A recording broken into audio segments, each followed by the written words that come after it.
So there are a couple of right aspects there. One is we need to understand what kind of solutions are being built. Right, it's all mostly about full stack solutions.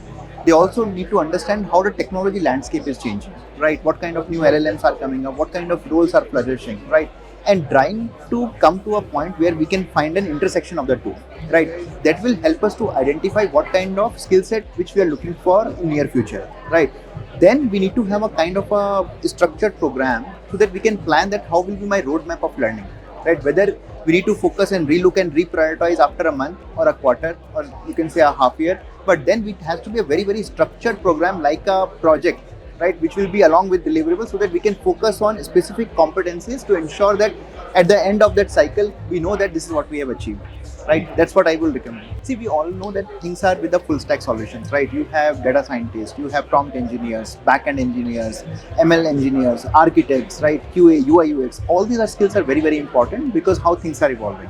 At the same time, we believe that should be a lot of focus on how do we manage infra, right? Because there is a lot of leakage on happening on LLMs usage and everything, right? Or let's say LLM trainings. How do we keep track of, you can say, governance and responsible AI, right? Because every solution will have that kind of respect because clients are looking for it. Every solution need to have an angle of responsible and explainability on top of it, right? At the same time, we are seeing that a lot of solutions are being developed in a fail fast, learn faster mode, right?